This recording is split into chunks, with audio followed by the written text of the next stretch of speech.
Hello दोस्तों, मैं Prakash Kumar A1 coaching classes के यूट्यूब चैनल पर आपका स्वागत करता हूं। जैसा कि मैंने आपको कहा था कि मैं आर्मी वाई ग्रुप और सीटी दोनों के इम्पोर्टेंट क्वेश्चन मैं यूट्यूब पर मेरे चैनल पर अपलोड करूंगा। तो मैंने आर्मी जीडी वाई ग्रुप का एक वीडियो और सीटी के 2 वीडियो मैंने अपलोड कर लिए हैं और आज मैं आपको बहुत ही वाई ग्रुप के लिए इम्पोर्टेंट क्वेश्चन कराने जा रहा हूं।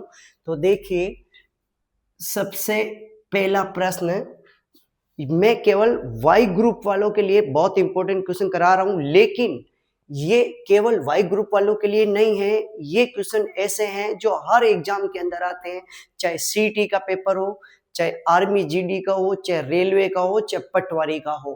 तो देखिए, पहला प्रश्न है, ए किसी परीक्षा में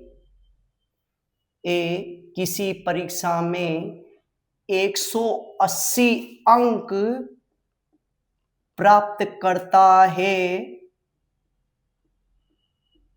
फिर भी 18 अंकों से फेल हो जाता है। 18 अंकों से फेल हो जाता है। यदि उस परीक्षा का उत्तीर्णांक 33% हो तो पूर्णांक क्या होगा? तो इस प्रश्न को करने का तरीका देखिएगा। सबसे पहले किसी परीक्षा में 180 अंक प्राप्त करता है और अगर कोई विद्यार्थी जितने अंक प्राप्त करता है उनको बोला जाता है प्राप्तांक। तो उस विद्यार्थी के प्राप्तांक 180 अंक है, अंग्रेजी में कहते हैं गेटिंग मार्क्स। लेकिन ए नाम का विद्यार्थी 180 अंक प्राप्त करने के बाद भी 18 अंकों से फेल हो जाता है। 18 अंकों से फेल हो जाता है। तो आपको क्या करना है? हमें उस विद्यार्थी को उत्तीर्ण करना है, पास करना है। तो विद्यार्थी 180 अंक प्राप्त करता है, 18 नंबर से फेल हो जाता है। यदि इसको ये 18 अंक दे दिए जाए तो विद्यार्थी पास हो जाएगा। तो इन दोनों को जोड़ने पर 198 और 198 198 नंबर लाने के बाद वो विद्यार्थी क्या हो गया? पास हो गया। तो 198 हो गया उत्तीर्णांक यानी पासिंग मार्क। हमें यहाँ पे क्या ज्ञात करना है? पूर्णांक। पूर्णांक बोले तो टोटल मार्क्स यानी पेपर कितने नंबर का हुआ ये पता लगाना है। तो पूर्णांक ज्ञात करने की ट्रिक देखो आप।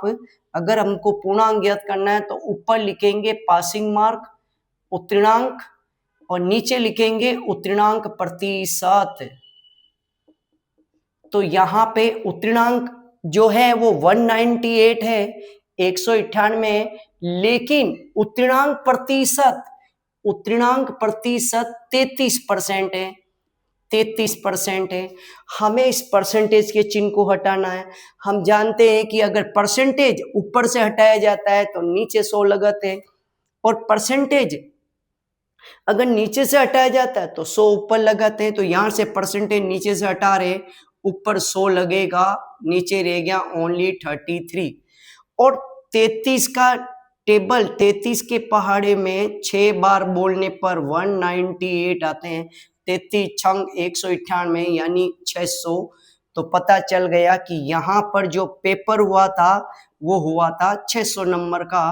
पूर्णांक पता चल गया। तो दोस्तों, आप इसका स्क्रीनशॉट ले लीजिएगा। अब बढ़ते हैं अगले प्रश्न की तरफ।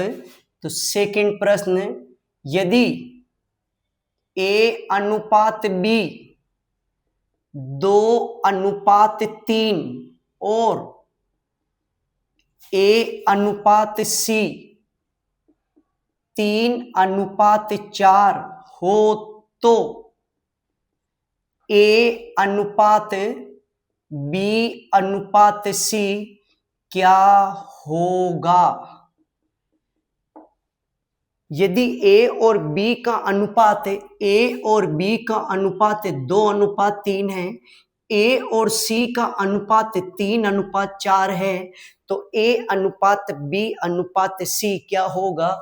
तो आपको इस प्रश्न में A वाला अनुपात 2 बार नजर आ रहा होगा, और अगर कोई अनुपात 2 बार नजर आता है तो उसको हमेशा मध्य में, मिड में, बीच में लिखा जाता है। तो हम इस अनुपात को इस प्रकार से लिखेंगे, B अनुपात A अनुपात C। A को बीच में इसलिए लिखा गया क्योंकि यहाँ पे A का अनुपात 2 बार है। अब B का अनुपात कितना है? 3, A का अनुपात 2, फिर A का अनुपात 3 और C का अनुपात कितना है? 4। आपने देखा होगा 2 जगह खाली छूट गई है। इन खाली जगहों को भरने के लिए आप पड़ोसी वाले अनुपात को लिख सकते हो। तो यहाँ पे पड़ोस में अनुपात 2 है तो यहाँ पे 2 लिखा जाएगा, और ये 3 है तो यहाँ पे 3 लिखा जाएगा। दोनों को गुणा कर देंगे तो 3 तरीका 9, 3 दूनी 6 और 4 दूनी 8। तो आपको दिख रहा होगा कि 9:6:8 इसका आंसर आ गया, लेकिन ये इसका उत्तर नहीं है क्योंकि हमें A अनुपात B अनुपात C पता लगाना है, और यहाँ पर अनुपात है BAC। तो इसको सही क्रम से जमाएंगे तो A का अनुपात 6 है, B का अनुपात 9 है और C का अनुपात 8 है। अगर ये तीनों किसी के टेबल में, किसी के पहाड़े में आते हैं तो इनको कैंसिल आउट करेंगे, लेकिन ये तीनों किसी के पहाड़े में नहीं आते, यही आपका आंसर है।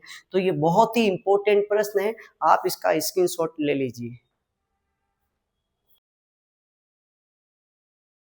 अब बढ़ते हैं तीसरे प्रश्न की ओर, और प्रश्न है 20% और 30% का एकल बट्टा, जिसको समतुल्य बट्टा भी कहते हैं, एकल बट्टा यानी समतुल्य बट्टा क्या होगा? तो देखिए, अगर हमें समतुल्य बट्टा ज्ञात करना है, एकल बट्टा यानी समतुल्य बट्टा अगर पता लगाना है तो इसका फॉर्मूला है 100 माइनस A 100 माइनस B बटेवे में 100 लास्ट में माइनस 100। तो A 20 है, B 30 है, तो 100 में से 20 घटाया 80, 100 में से 30 घटाया 70 अपॉन में 100। 2 जीरो से 2 जीरो कैंसिल यानी 56। आपने देखा होगा कि इसमें से हमें 100 और 56 को आपस में घटाना है, तो 100 में से 56 घटा दिया, आंसर हो गया 44%। यानी यहाँ पे जो छूट दी जाएगी वो दी जाएगी 44% की। यानी 2 बट्टों को मिलाने पर एक बट्टा बनता है, और इन 2 बट्टों को मिलाने पर जो एक बट्टा बना वही कहलाता है समतुल्य बट्टा, जो 44% आया है। तो ये भी बहुत अच्छा प्रश्न है, आप इसका स्क्रीनशॉट ले लीजिए। अब बढ़ते हैं अगले प्रश्न की तरफ। प्रश्न है एक बैग को 30% छूट यानी डिस्काउंट, एक बैग को 30% छूट देने के बाद 30% छूट देने के बाद 630 रुपए में बेचा जाता है। बेचा मतलब सेल, बेचा जाता है, तो उस बैग का अंकित मूल्य, जिसको अंग्रेजी में कहते हैं MRP, मैक्सिमम रिटेल प्राइस, अंकित मूल्य क्या होगा, यानी हमें बेग का अंकित मूल्य पता लगाना है। तो देखो इस प्रश्न को करने का तरीका देखना, यहां पर बेग को कितने में बेचा जा रहा है, 630 रुपए में बेचा जा रहा है। तो आपको ये याद रखना है कि अगर हमें विक्रय मूल्य यानी सेलिंग प्राइस, अगर सेलिंग प्राइस पता लगाते हैं तो इनटू का चिन्ह यानी गुणा का चिन्ह काम में लेते हैं, और अगर अंकित मूल्य पता लगाना है यानी एमआरपी, जिसको बोलते हैं वस्तु पर छपा हुआ मूल्य, वस्तु पर छपा हुआ मूल्य एमआरपी, अंकित मूल्य पता लगाना है तो यहाँ पे डिवाइड यानी भाग का साइन लगता है। तो यहाँ पे हमें अंकित मूल्य पता लगाना है तो साइन जो चिन्ह लगेगा वो भाग का लगेगा, लेकिन यहाँ पे छूट कितने की दी जा रही है, 30% की।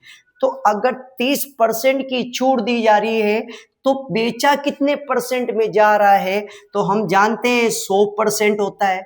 अगर छूट 30% की दी जा रही है तो पीछे बेचा कितने में जा रहा है, 70% में बेचा जा रहा है। तो यहाँ पे लिखा जाएगा बेचा 70% में जा रहा है। तो 630 भाग का चिन्ह 70 और परसेंटेज को हटाएंगे तो नीचे 100 लगा देंगे, 630 भाग को इनटू में चेंज करेंगे, और हम जानते हैं जब भाग को अगर डिवाइड के साइन को इनटू में चेंज करते हैं तो पीछे लिखी हुई जो संख्या होती है वो पलट जाती है, उसका व्युत्क्रम हो जाता है, जिसको अंग्रेजी में कहते हैं रेसिप्रोकल होना। तो यहाँ पे इसका रेसिप्रोकल हो जाएगा, इसका व्युत्क्रम हो जाएगा, 100/70 बन जाएगा, 10 से 10 कट हो जाएगा, 7 के टेबल में 7 के पावड़े में 63 9 टाइम यानी 9 बार बोलने पे आता है। तो 900 रुपये उस वस्तु का एमआरपी हो गया यानी अंकित मूल्य हो गया, छपा हुआ मूल्य हो गया। ये भी प्रश्न आर्मी में बहुत बार आया हुआ है, आप इसका स्क्रीनशॉट ले लीजिए।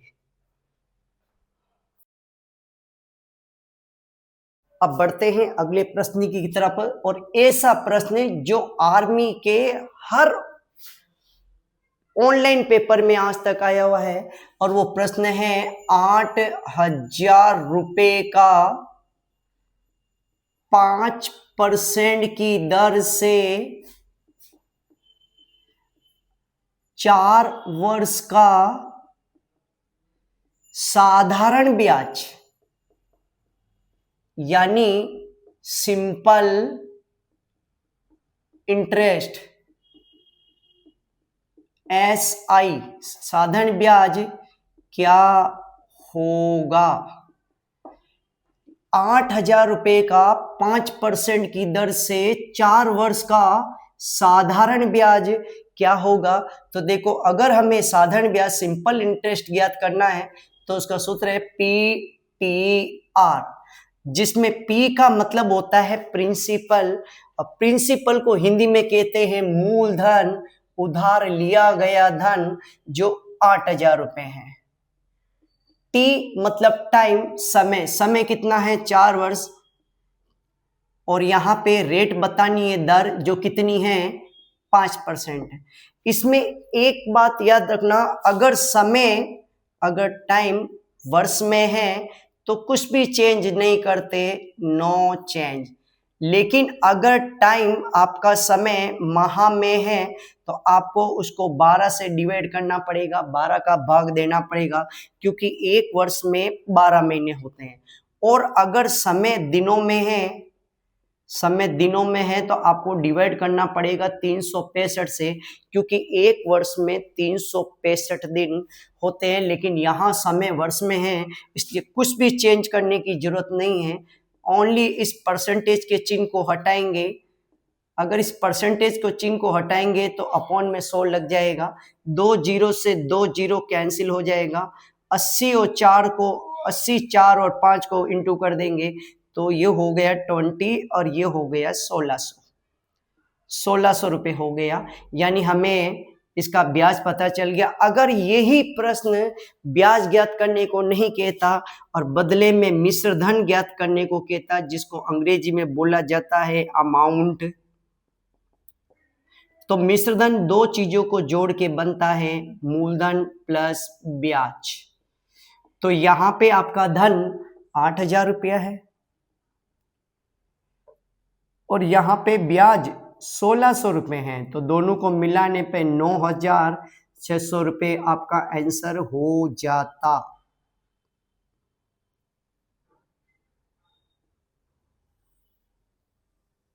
लेकिन अभी इस प्रश्न का उत्तर 1,600 रुपये है, तो ये भी बहुत अच्छा प्रश्न है, आप इसका स्क्रीनशॉट ले लीजिए।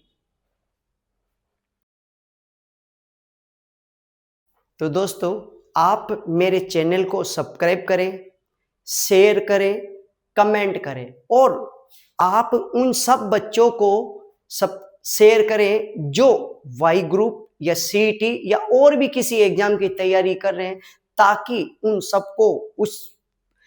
सबको फायदा मिलेगा जो सीटी या वाई ग्रुप या आर्मी जीडी या किसी भी एग्जाम की तैयारी कर रहे हो। तो प्लीज आप मेरे चैनल को सब्सक्राइब जरूर करें। Thank you.